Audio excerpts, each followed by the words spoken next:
如果没有写作的话，我肯定就在县城一辈子。在大城市可能大家会避免谈到生活，而且也会非常理智非常优雅的姐姐。然后在小城跟外勤打架，我都亲眼看到过，很狗血但是又很真实，更直白一些。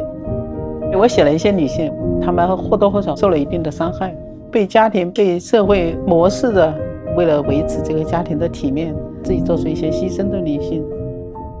宜都是我生活了10几年的地方，对宜都的回望几乎是我这半生最主要的工作。我非常喜欢宜都的一点就是它有2条江环绕，一条是长江，另外一条就是长江的一个重要的支流清江，交汇的地方有一座桥，每周我都会去的一个地方。清江桥我认为当时宜都风景最美的地方，但它同时也是太多的不幸的故事发生在这里。这个桥几乎每年都有人跳下来从上面，包括我的熟人，他们刚结婚不久，那女孩的丈夫就当着她面从桥上跳下来了。水一直都是很危险的，波光粼粼，给你的就是一种非同寻常的邪恶的诱惑，我找不到里面是什么原因。旧城区是一些古老的小巷，很烟火气息，但真的非常破。90年代初吧开始扩建建工厂，后来就破产啊兼并啊，还有的就走上了改制啊，这些厂到现在几乎都不存在了。我是学财务的嘛，在一个工厂生活了几年，然后又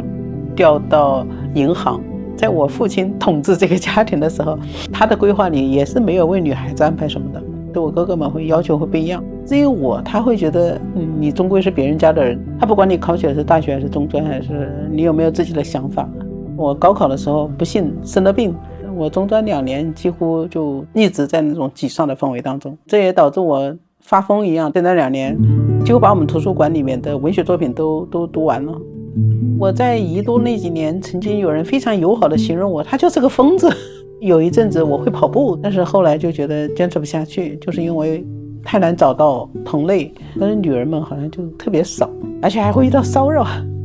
我当年是一个大龄青年很久，但是文学给了我底气吧。反而他们这样看我的时候，我越发觉得我应该这样坚持下去，以这种坚持作为回击。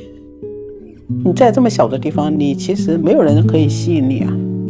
没有人可以让你觉得应该在感情上正视他接纳他。2011年的时候到达上海，那时已经40出头了，文学渐渐在我生活中占据了主导地位。我觉得我不想再做别的了，有过婚姻有过孩子，然后又保持一个人，我很享受这种生活。用一句俗话来说，就是我大白天也可以做我业余的时间才能做的事情了。有几个死党同学啊朋友啊，到现在我们联系依然很紧密。像我们的出身，我们的父母都站在一个比较低的位置，这种位置几乎决定了以后的想法吧，导致我们那批人几乎就是换了一个家园吧。我们挪到县城的时候，他们从县城挪到了省城和北上广深这样的。一片松林之后有好多年没走过了，20几年。我没有家了呀，你可以去哥哥家，那跟有父母的感觉是不一样的呀。回来过年我也是住这个宾馆。当我母亲还在生病的时候，她就会跟孩子们说，如果她去世了，我肯定要再婚的。空气当中充满了挑衅的意味。我曾经以为父母都去世以后，我会不停地怀念我妈什么，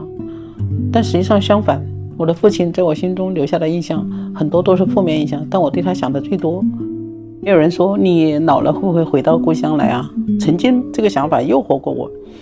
但是我觉得不现实。你会发现一些深层的关系你可能需要重建，路就是这样的，走出去了基本上就不会再回头，回头就不是原来的路。